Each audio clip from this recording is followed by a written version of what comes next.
मित्रों, आज की कहानी बहुत ही भावनात्मक और प्रेरणादायक है।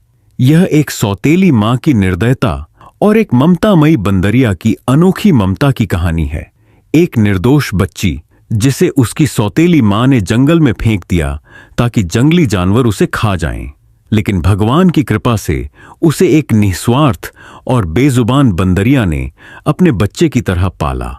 आइए सुनते हैं यह हृदयस्पर्शी कथा। किसी गांव में एक गरीब किसान रहता था। उसकी शादी को कई साल हो चुके थे, लेकिन उसके घर संतान का सुख नहीं था। संतान प्राप्ति की चाह में उसने दूसरी शादी कर ली। कुछ समय बाद ईश्वर की कृपा से उसकी दूसरी पत्नी ने एक सुंदर सी बेटी को जन्म दिया। वह बच्ची इतनी प्यारी थी कि उसे देखकर ऐसा लगता था मानो कोई परी धरती पर उतर आई हो। किसान की खुशी का ठिकाना न रहा। उसने अपनी बेटी को गोद में उठाकर भगवान का धन्यवाद किया, लेकिन उसकी यह खुशी ज्यादा दिनों तक टिक नहीं पाई, क्योंकि किस्मत ने इस नन्ही जान को कठिन परीक्षा से गुजरने के लिए चुना था। परी के जन्म के बाद किसान और उसकी दूसरी पत्नी अपनी बेटी के साथ बहुत खुश थे। किसान ने बड़े प्यार से अपनी बेटी का नाम परी रख दिया। अब वह अपनी दूसरी पत्नी से पहले से भी ज्यादा प्यार करने लगा, जिससे उसकी पहली पत्नी के मन में जलन की आग भड़कने लगी। वह परी को बिल्कुल भी सहन नहीं कर पा रही थी। जब परी कुछ महीनों की हुई और अपनी तोतली जुबान से पापा कहकर किसान को पुकारने लगी, तो पहली पत्नी का दिल जलकर राख हो गया। वह अब परी की दुश्मन बन चुकी थी और किसी भी हाल में उसे अपने रास्ते से हटाना चाहती थी। किसान की दूसरी पत्नी सारा दिन घर के कामकाज में लगी रहती, जबकि पहली पत्नी किसान के साथ खेतों में काम किया करती थी। एक दिन जब किसान की दूसरी पत्नी बाजार से कुछ सामान लेने गई और परी घर पर अकेली थी, तब पहली पत्नी ने इस मौके का फायदा उठाने की योजना बनाई। उसने परी को अपनी गोद में उठाया और उसे लेकर खेतों की ओर चल पड़ी। उसका इरादा था कि वह परी को किसी वीरान जगह पर छोड़ दे, ताकि जंगली जानवर उसे खा जाएं और वह हमेशा के लिए छुटकारा पा ले। चलते चलते वह अपने खेतों से भी काफी आगे एक घने जंगल में जा पहुंची। वहां का सन्नाटा और दूर दूर तक फैले ऊंचे ऊंचे पेड़ उसके इरादे को और मजबूत कर रहे थे। वह सोचने लगी कि अब परी को कोई बचाने नहीं आएगा और वह अपने रास्ते से हमेशा के लिए हट जाएगी। निर्दयी औरत ने मासूम परी को अपनी गोद से बेरहमी से जमीन पर फेंक दिया और बिना एक पल गंवाए वापस लौटने की तैयारी करने लगी। उसके दिल में जरा भी दया नहीं आई, न ही उसने पीछे मुड़कर देखा। जंगल के सन्नाटे में वह मासूम बच्ची अकेली रह गई। न किसी का सहारा था, न कोई बचाने वाला। परी इतनी छोटी थी कि वह खुद से ज्यादा दूर तक चल भी नहीं सकती थी। वह झाड़ियों में कभी इधर कभी उधर गिरने लगी। मित्रों, कहते हैं कि बच्चा भगवान का रूप होता है और भगवान अपने भक्तों को कभी अकेला नहीं छोड़ते। परी को अपने नसीब और खतरे का कुछ भी एहसास नहीं था। वह रोते रोते वहीं जंगल में सो गई।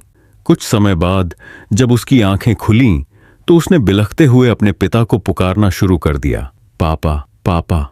लेकिन वहां कोई सुनने वाला नहीं था। भूख से तड़पकर वह धीरे धीरे अपने नन्हे कदमों से आगे बढ़ने लगी। जहां एक बड़े पेड़ पर एक बंदरिया अपने नन्हे बच्चों के साथ रहती थी, उसी पेड़ के पास एक छोटी सी कुटिया थी जिसमें एक साधु बाबा रहते थे। लेकिन उस समय वे भिक्षा मांगने के लिए बाहर गए हुए थे। वह बंदरिया उसी साधु के पास रहती थी और साधु बाबा उसे अपने परिवार की तरह मानते थे। जब उस बंदरिया ने परी की करुणामयी रोने की आवाज सुनी, तो उसका हृदय द्रवित हो गया। वह तुरंत नीचे उतरी और अपनी कोमल बाहों में उस मासूम परी को उठा लिया। लेकिन परी अभी भी रोए जा रही थी। वह अपनी मां को पुकार रही थी, मां मां। बंदरिया ने तुरंत उसे शांत कराने के लिए पास के पेड़ों से मीठे फल तोड़े और परी को खिलाने की कोशिश करने लगी। अब ईश्वर की लीला देखिए। जिसे इंसानों ने ठुकरा दिया, उसे एक बेजुबान प्राणी ने अपनी ममता का आंचल दे दिया। कुछ दिनों बाद साधु बाबा, जो भिक्षा मांगने के लिए बाहर गए हुए थे, वापस अपनी कुटिया में लौटे। जैसे ही उन्होंने अपने आश्रम के पास यह दृश्य देखा, वे आश्चर्य में पड़ गए। बंदरिया की गोद में एक सुंदर नन्ही सी इंसानी बच्ची थी। यह देखकर उनके मन में अनेक सवाल उठने लगे। वे सोचने लगे, आखिर यह बच्ची कौन है, कहां से आई है और यह बंदरिया इसे कैसे संभाल रही है। साधु बाबा तुरंत बंदरिया के पास गए और स्नेह से बच्ची को अपनी गोद में उठा लिया। उन्होंने उसे ध्यान से देखा। उसका कोमल चेहरा, दूध सा उज्जवल रंग और मासूमियत देखकर उनका हृदय प्रेम से भर गया। वे धीरे धीरे कुटिया के अंदर चले गए और बच्ची से उसका नाम पूछने लगे, लेकिन वह इतनी छोटी थी कि ठीक से बोल भी नहीं पाती थी। साधु बाबा समझ गए कि यह नन्ही परी कहीं से खो गई है या फिर किसी ने इसे जंगल में छोड़ दिया है। साधु बाबा ने प्यार से बच्ची का पालन पोषण करने का निश्चय किया। उन्होंने उसका नाम रोशनी रखा, क्योंकि उसका चेहरा देवलोक की अप्सराओं की तरह उज्जवल था। अब रोशनी धीरे धीरे कुटिया के बाहर खेलने लगी और उसकी नई जिंदगी शुरू हो गई। रोशनी धीरे धीरे जंगल के वातावरण में पूरी तरह से घुल मिल गई थी। हर दिन वह बंदरिया के बच्चों के साथ खेलती और आनंदित होती। बंदरिया भी उसे उसी प्यार और देखभाल से पाल रही थी जैसे अपनी संतान को। वह कभी उसे मीठे फल देती, कभी अपना दूध पिलाकर उसकी भूख शांत करती और कभी साधु बाबा की गाय का दूध देती।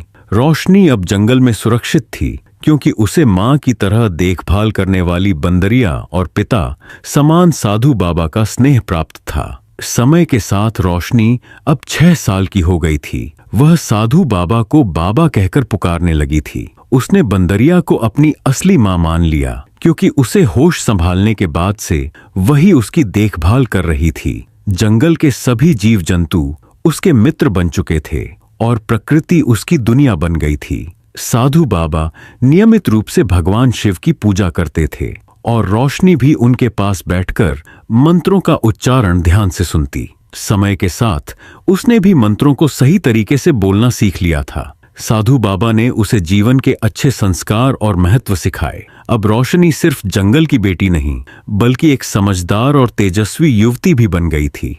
रोशनी अपने इस अनोखे परिवार की देखभाल करती थी। बंदरिया अब भी रोशनी को मां की तरह दुलारती थी। वह जंगल से सूखी लकड़ियां लाकर उन्हें इकट्ठा करती और रोशनी उन लकड़ियों से आग जलाकर बाबा, खुद और बंदरिया के लिए भोजन तैयार करती। एक दिन साधु बाबा ने रोशनी को अपने पास बुलाया और कहा, बिटिया, मुझे कुछ दिनों के लिए दूसरे गांव में भिक्षाटन के लिए जाना होगा। तुम यहां बंदरिया का और खुद का ध्यान रखना। रोशनी ने सिर झुकाकर उनकी बात मानी, लेकिन उसे यह अंदाजा नहीं था कि यह छोटी सी विदाई उसके जीवन की सबसे बड़ी घटना बन जाएगी। शाम को जब रोशनी ने खाना तैयार किया तो पूजा का समय भी आ गया। उसने खाना ढककर रख दिया और फिर पूजा में मन से लग गई। लेकिन उसी समय बंदरिया का एक शरारती बच्चा चुपके से गया और खाने से खेलने लगा। उसने खाना गिरा दिया, इधर उधर फैला दिया और कुछ हिस्सा खुद भी खा लिया। जब रोशनी पूजा से उठी तो उसने देखा कि सारा खाना बर्बाद हो चुका है। पहले तो वह हैरान हो गई, फिर उसने देखा कि बंदरिया का शरारती बच्चा यह सब कर चुका था। वह हल्के से मुस्कुराते हुए बोली, तुम कितने शरारती हो, क्या तुम्हें इस खाने का कुछ भी ख्याल नहीं आया? यह कहते हुए रोशनी ने उसकी पीठ थपथपाई, लेकिन यह देखकर बंदरिया का बच्चा गुस्से से भर गया। वह तुरंत पीछे हटकर दांत निपोड़ते हुए गुर्राने लगा। रोशनी को समझ नहीं आया कि वह अचानक इतना क्यों गुस्से में था। उसने सोचा कि शायद वह नाराज हो गया है। बंदरिया के शरारती बच्चे ने गुस्से में आकर चूल्हे की जलती आग पर पानी डाल दिया, जिससे आग पूरी तरह बुझ गई। रोशनी यह देखकर घबरा गई। उसे पता था कि आग जलाने में उसे कितनी मेहनत लगती है और अब बिना आग के वह खाना कैसे बनाएगी। पूरे दिन की चिंता में रोशनी का मन भारी हो गया। न तो वह कुछ खा पाई और न ही बंदरिया और उसके बच्चे। धीरे धीरे बंदरिया का बच्चा भी पछताने लगा कि उसने गुस्से में आकर आग क्यों बुझाई। अब उसकी वजह से सबको भूखा रहना पड़ रहा था। रोशनी ने ठान लिया कि उसे किसी भी तरह आग की व्यवस्था करनी होगी। वह झोपड़ी से बाहर निकली और दूर एक और झोपड़ी से उठते धुएं को देखा। रोशनी ने सोचा कि शायद वहां से उसे जलती हुई आग मिल सके। बिना किसी योजना के वह उस झोपड़ी की ओर बढ़ने लगी। जब वह झोपड़ी के पास पहुंची तो उसने देखा कि यह एक पुरानी जर्जर कच्ची झोपड़ी थी। झोपड़ी के अंदर एक डरावनी बूढ़ी औरत बैठी थी, जिसकी शक्ल पर गहरी झुर्रियां थीं, आंखें लाल थीं और नुकीले दांत बाहर निकले हुए थे। लेकिन सबसे खतरनाक बात यह थी कि वह औरत आदमखोर थी। बूढ़ी औरत ने रोशनी को देखा और उसकी आंखों में एक खतरनाक चमक आ गई। वह सोचने लगी, काश इस समय मेरा बेटा घर पर होता तो यह लड़की कभी बाहर नहीं जा पाती। दरअसल बूढ़ी औरत का एक भयानक बेटा था जो इंसानों का शिकार करता था और उसे इंसान की गंध दूर से ही महसूस हो जाती थी। बूढ़ी औरत ने एक चाल चली। उसने सोचा कि जब तक उसका बेटा घर नहीं लौटता वह रोशनी को अपनी बातों में उलझाकर यहां रोक लेगी। चेहरे पर नकली अपनापन लाते हुए उसने रोशनी से कहा, आओ बिटिया, अंदर आओ। तुम तो बहुत सुंदर हो, पहली बार ऐसी लड़की देखी है।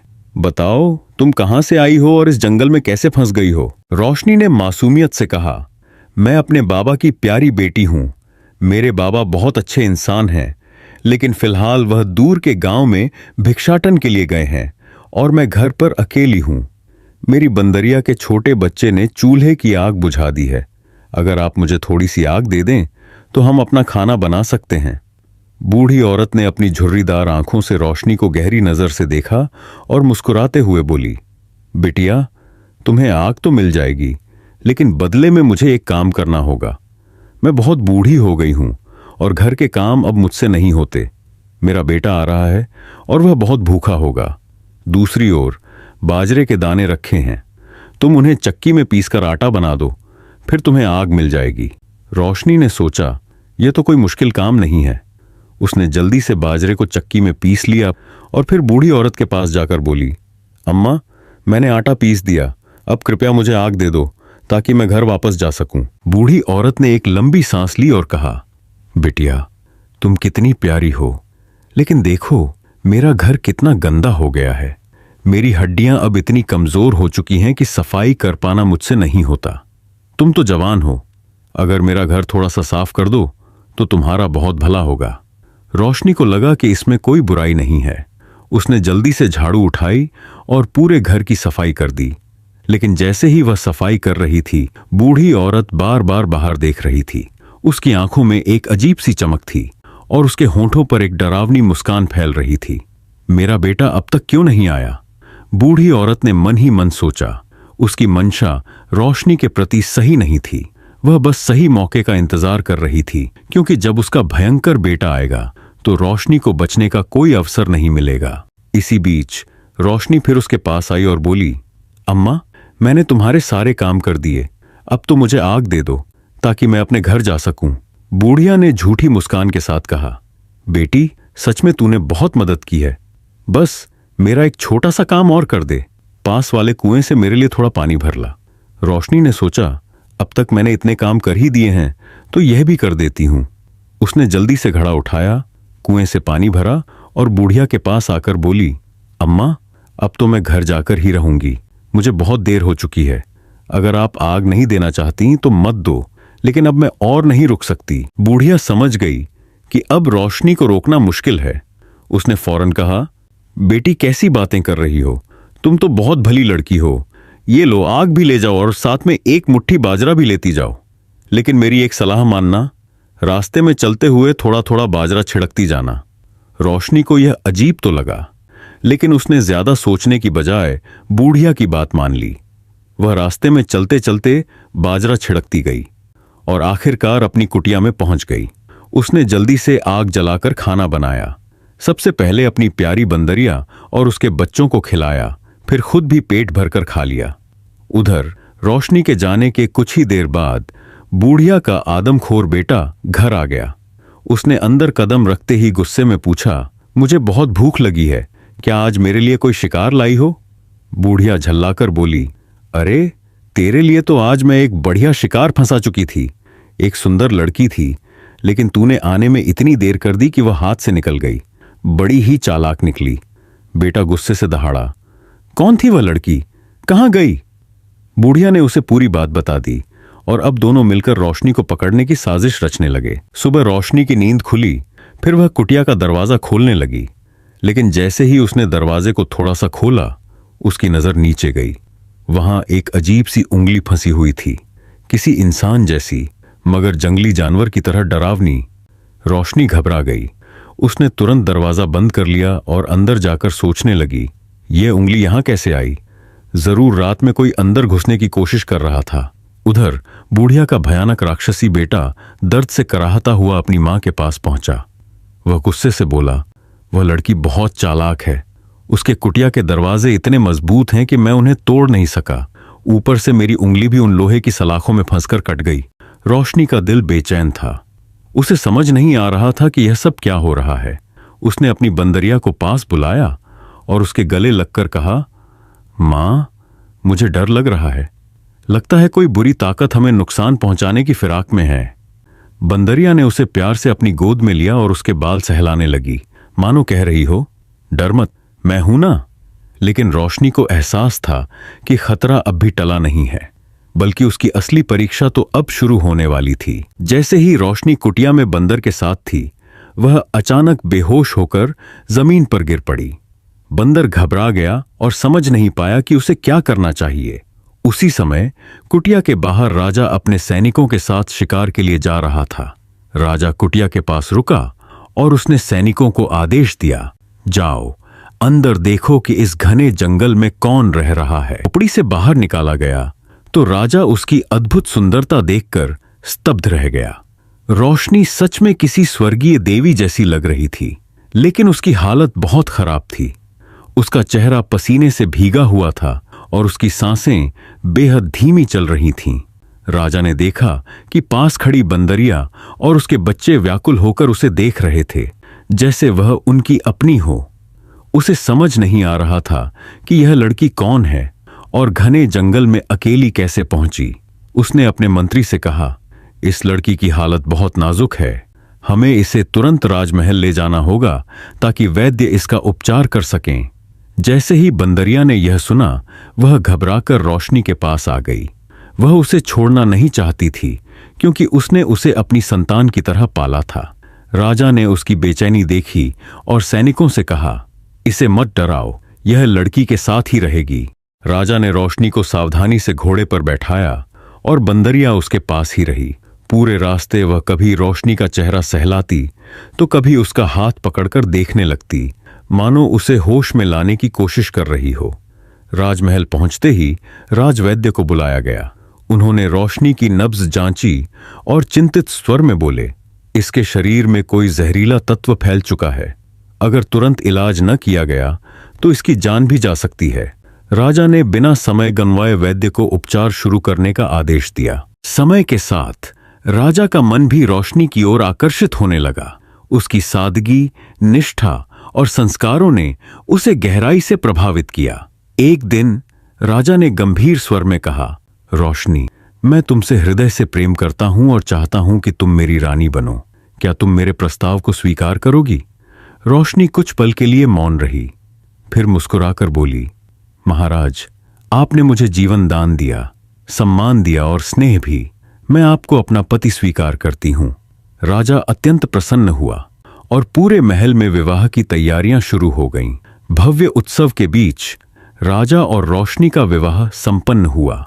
अब वह सिर्फ महल की अतिथि नहीं, बल्कि राज्य की रानी बन चुकी थी। एक दिन रोशनी अपनी सौतन के पास बैठी बातें कर रही थी। सौतन ने मुस्कुराते हुए कहा, बहन, तुम सच में बहुत सुंदर और भाग्यशाली हो।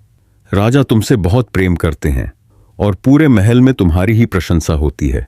लगता है भगवान ने तुम्हें कोई विशेष आशीर्वाद दिया है। रोशनी उसकी मीठी मीठी बातें सुनकर मुस्कुराई और विनम्रता से बोली, नहीं बहन, ऐसा कुछ नहीं, यह तो बस ईश्वर की कृपा है। सौतन ने धीरे से उसे टटोलते हुए पूछा, अच्छा, क्या तुम्हारे पास कोई गुप्त मंत्र या ताबीज है जिससे तुम्हारा सौभाग्य और सुंदरता बनी रहती है? रोशनी सीधी सादी थी, उसे सौतन की मंशा का अंदाजा नहीं हुआ। वह सहज भाव से बोली, मुझे ऐसा कुछ नहीं पता। हाँ, मेरे बाबा ने मुझे एक विशेष पूजा का तरीका बताया था जिससे जीवन में सुख समृद्धि बनी रहती है। सौतन ने चतुराई से उसे और उकसाया, अगर ऐसा है तो तुम वह पूजा मुझे भी सिखा दो ताकि मैं भी उतनी ही भाग्यशाली हो जाऊं। रोशनी खुश होकर बोली, क्यों नहीं बहन, मैं तुम्हें सब सिखा दूंगी। कल सुबह हम साथ में पूजा करेंगे। लेकिन सौतन के मन में जलन की आग भड़क रही थी। उसने मन ही मन ठान लिया कि वह रोशनी को रास्ते से हटाने के लिए कोई बड़ा षड्यंत्र रचेगी। शाम को सौतन ने रोशनी से कहा, बहन, चलो नदी किनारे चलते हैं, वहां टहलते हुए कुछ बातें करेंगे। रोशनी उसकी बात मान गई, लेकिन तभी एक बंदर जो हमेशा उसके आसपास रहता था, अचानक चिंचियाने लगा और उसकी साड़ी खींचने लगा। वह उसे रोकने की कोशिश कर रहा था, जैसे उसे किसी अनहोनी का एहसास हो गया हो। सौतन यह देखकर गुस्से से आग बबूला हो गई। उसने सैनिकों को आदेश दिया, इस ढीठ बंदर को पकड़कर कारागार में डाल दो। सैनिकों ने बंदर को पकड़ लिया और उसे कैदखाने में डाल दिया। एक सर्द शाम को रोशनी और उसकी सौतन नदी के किनारे बैठी हुई आपस में बातें कर रही थीं। तभी सौतन ने कहा, रोशनी, अपनी सुंदरता को पानी में देखो। रोशनी ने हैरान होकर पानी में देखा, लेकिन जैसे ही उसने ध्यान दिया, सौतन ने पीछे से उसे गहरे पानी में धक्का दे दिया। रोशनी पानी में गिर गई और सौतन चुपचाप वहां से चली गई, बिना किसी पछतावे के, और सीधे महल लौट गई। रोशनी पानी में डूबने लगी, लेकिन सौतन की साजिश से अनजान उसने सोचा कि शायद यह महज एक हादसा था। राजा के दिल में एक गहरी बेचैनी थी। वह दिन रात अपनी खोई हुई रोशनी को ढूंढता रहता था। वह न तो खाता था, न ही पीता था, और अपने कमरे में बंद रहता था, जैसे वह पूरी दुनिया से कट चुका हो। एक दिन जब राजा का रास्ता उस नदी के पास से गुजर रहा था, उसकी नजर एक खूबसूरत कमल के फूल पर पड़ी।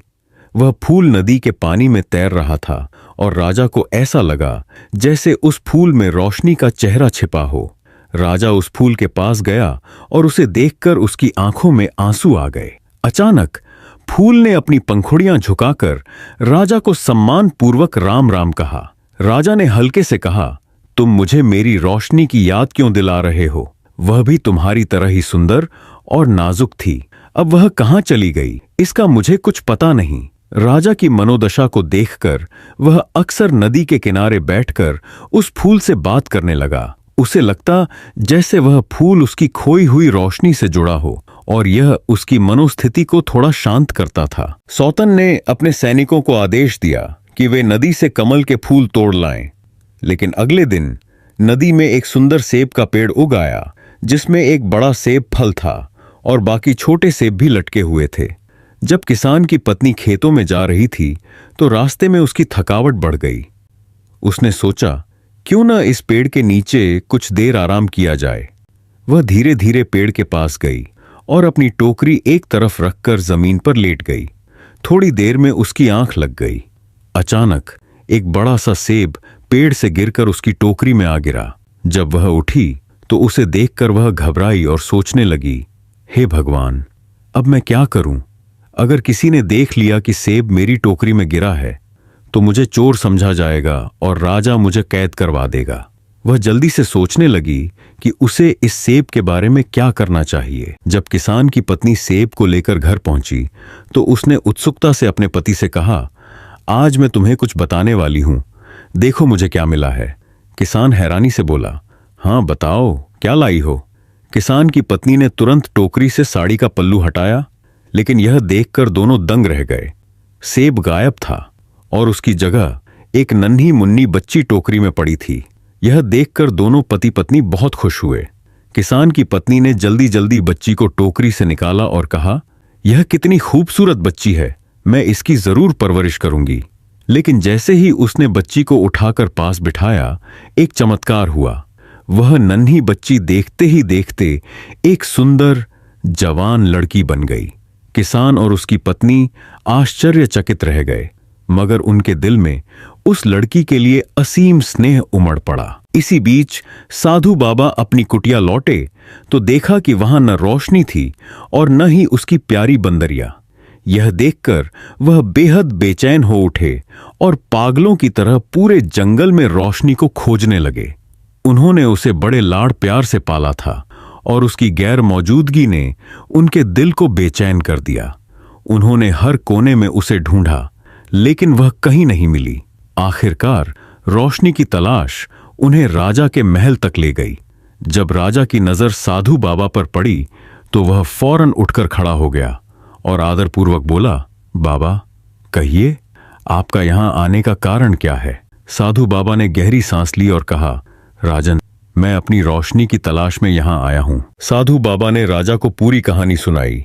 मैं अपनी बेटी रोशनी को जंगल में एक बंदरिया की हिफाजत में छोड़कर बाहर चला गया था, लेकिन जब वापस आया तो वह वहां नहीं थी। यह सुनकर राजा आश्चर्य में पड़ गया। अब उसे समझ में आ चुका था कि रोशनी, जिसे उसने अपनी पटरानी बनाया था, वास्तव में साधु बाबा की ही बेटी थी। राजा के मन में कई सवाल उमड़ने लगे। उसने साधु बाबा को अपने साथ हुई पूरी घटना विस्तार से बताई। यह सुनकर साधु बाबा गहरी सोच में डूब गए और फिर गंभीर स्वर में बोले, राजन, मेरी बेटी रोशनी इतनी आसानी से मर नहीं सकती। मैंने उसे तंत्र मंत्र और अद्भुत विद्याएं सिखाई थीं जिससे वह अपनी रक्षा कर सके। कोई भी शैतानी ताकत उसे आसानी से नुकसान नहीं पहुंचा सकती, और अगर किसी ने ऐसा करने की कोशिश भी की तो भी वह बचकर किसी न किसी रूप में जरूर प्रकट होगी, चाहे वह किसी इंसान के रूप में हो या फिर किसी फल के रूप में। जब तक यमराज का आदेश नहीं होता तब तक कोई भी उसे समाप्त नहीं कर सकता। राजा ने साधु बाबा को महल में एक विशेष कमरा दिया जहां वे अपनी तंत्र मंत्र शक्तियों से ध्यान लगा सकते थे। साधु बाबा ने उस कमरे में जाकर अपनी आंखें बंद कीं और ध्यान लगाया। कुछ ही पलों में उन्हें अपनी दृष्टि में एक दृश्य दिखा। उन्होंने देखा कि एक बंदरिया कहीं कैद थी और रो रही थी। साधु बाबा ने तुरंत राजा से कहा, राजन, इस बंदरिया को फौरन आजाद करवाइए। यह बेजुबान कोई महत्वपूर्ण बात बताना चाह रही है। राजा ने आदेश दिया और बंदरिया को तुरंत मुक्त कर दिया गया। लेकिन जैसे ही वह आजाद हुई, वह राजा के कपड़ों को पकड़कर खींचने लगी। राजा को उस पर गुस्सा आने लगा, मगर साधु बाबा ने उसे रोकते हुए कहा, राजन, यह बंदरिया व्यर्थ में ऐसा नहीं कर रही। यह तुम्हें किसी सच्चाई तक ले जाना चाहती है। राजा ने उस पर ध्यान दिया और बंदरिया का पीछा करने लगा। वह उसे खींचते खींचते एक किसान के घर तक ले आई। किसान के दरवाजे के पास एक कुआं था और वहीं एक लड़की पानी भर रही थी। राजा ने गौर से देखा तो वह लड़की उसे रोशनी जैसी लगी। उसका दिल तेजी से धड़कने लगा। राजा धीरे धीरे उस लड़की की ओर बढ़ा, लेकिन तब तक वह घर के अंदर जा चुकी थी। राजा ने तुरंत दरवाजा खटखटाया, लेकिन उससे पहले ही बंदरिया बेचैन होकर किसान के दरवाजे को जोर जोर से पटकने लगी। कुछ ही पलों में किसान की पत्नी ने दरवाजा खोला और चौंक कर राजा को देखा। राजा ने व्याकुलता से कहा, अभी अभी जो लड़की अंदर गई है वह मेरी पत्नी है। किसान की पत्नी ने हाथ जोड़कर कहा, महाराज, राम राम। कहाँ आप और कहाँ हम गरीब लोग। वह लड़की मेरी बेटी है। राजा मायूसी से वापस लौटने लगा, लेकिन बंदरिया वहां नहीं रुकी। वह फौरन किसान के घर में घुस गई और इधर उधर दौड़ने लगी जैसे किसी को खोज रही हो। राजा भी कुछ समझ नहीं पाया और वहीं खड़ा रहा। अंदर जाकर बंदरिया ने देखा कि रोशनी एक कमरे में बैठी थी। रोशनी ने जैसे ही उसे देखा वह भावुक हो उठी और दौड़कर बंदरिया को गले लगा लिया। वह फूट फूट कर रोने लगी। किसान की पत्नी यह दृश्य देखकर स्तब्ध रह गई। उसने रोशनी से पूछा, बेटी, यह बंदरिया तुम्हें कैसे पहचानती है? रोशनी ने आंसू पोंछते हुए सारी कहानी सुना दी। माँ, मेरी असली माँ घर के कामकाज करती थी और मेरी दूसरी माँ खेतों में काम करती थी, लेकिन मेरी सौतेली माँ मुझे पसंद नहीं करती थी। एक दिन उसने मुझे उठाया और जंगल में ले जाकर फेंक दिया। उसने एक बार भी पीछे मुड़कर नहीं देखा और मैं रोती बिलखती जंगल में भटकती रही। भूख प्यास से बेहाल थी। तब इसी बंदरिया ने मेरी रक्षा की। किसान की पत्नी चौंक गई और बोली, फिर उसके बाद क्या हुआ बेटी? रोशनी ने आगे कहा, बंदरिया ने मेरी सगी माँ की तरह देखभाल की। वह जंगल से फलों का रस निकालकर मुझे पिलाती थी और जब मैं बहुत ज्यादा भूख से तड़पने लगती तो यह स्वयं अपना दूध पिलाकर मेरा पेट भरती थी। फिर एक दिन एक साधु बाबा मेरे पास आए। उनका चेहरा बहुत तेजस्वी था। उन्होंने मुझे अपनी गोद में उठा लिया और अपनी कुटिया में ले गए। वहां उन्होंने मुझे बेटी की तरह पाला और यह बंदरिया भी उनके साथ ही रहती थी। इतना कहकर रोशनी की आंखों में फिर से आंसू आ गए। अब वह बाबा मुझे जरूर ढूंढ रहे होंगे, क्योंकि वह मुझे कुटिया में छोड़कर किसी जरूरी काम से बाहर गए थे। मैं उन्हें बहुत याद करती थी, लेकिन फिर मेरे साथ जंगल में एक हादसा हुआ और एक राजा ने मेरी जान बचाई। किसान की पत्नी ने आंसू पोंछते हुए कहा, इसका मतलब राजा सच कह रहे थे। तुम ही उनकी रानी हो और मेरी बेटी भी। इतना कहकर उसने रोशनी को गले से लगा लिया और रोने लगी। फिर वह धीरे से बोली, बेटी, क्या तुम अब महल जाना चाहती हो? रोशनी ने गहरी सांस लेते हुए कहा, अम्मा, अगर राजा को यह पता चल गया कि मैं बस एक साधारण किसान की बेटी हूं, तो क्या वह मुझे फिर से अपनी रानी बनाकर रखेंगे? उसकी आवाज में चिंता झलक रही थी। इतनी ही देर में दरवाजे पर दस्तक हुई। जब दरवाजा खोला गया तो सामने साधु बाबा खड़े थे और उनके साथ राजा भी थे। रोशनी की नजर जैसे ही साधु बाबा पर पड़ी, वह खुशी से दौड़कर उनके सीने से लग गई और फूट फूट कर रोने लगी। बाबा, मुझे आपकी बहुत याद आती थी, मैं आपके बिना रह ही नहीं सकती। साधु बाबा ने उसके सिर पर हाथ रखा और प्यार से कहा, बेटियां अपने ससुराल में ही अच्छी लगती हैं, और देखो तुम्हारा पति तुम्हें लेने खुद आया। राजा भी मुस्कुराते हुए आगे बढ़ा और कहा, देखो मेरी प्रिय रानी, आखिरकार मैंने तुम्हें तुम्हारी प्यारी बंदरिया के जरिए ढूंढ ही लिया। रोशनी की आंखों में खुशी के आंसू थे। अब राजा उसे लेकर तुरंत महल वापस लौट आया। जैसे ही वे पहुंचे, राजा ने सबसे पहले राज दरबार में एक विशेष बैठक बुलाई। दरबार में उनके मंत्री, दोनों अन्य रानियां और कुछ सैनिक भी उपस्थित थे। राजा को जब सच्चाई का पता चला तो उसे अपनी बड़ी रानी पर बहुत गुस्सा आया। वह बोला, हमने इसे इतना मान सम्मान दिया, लेकिन इसने विश्वासघात किया और हमारी आंखों में धूल झोंक दी। इसे अपने किए की कड़ी सजा अवश्य मिलेगी। राजा ने आदेश दिया कि बड़ी रानी को सैनिकों से दंड दिया जाए और फिर उसे काल कोठरी में बंद करवा दिया गया।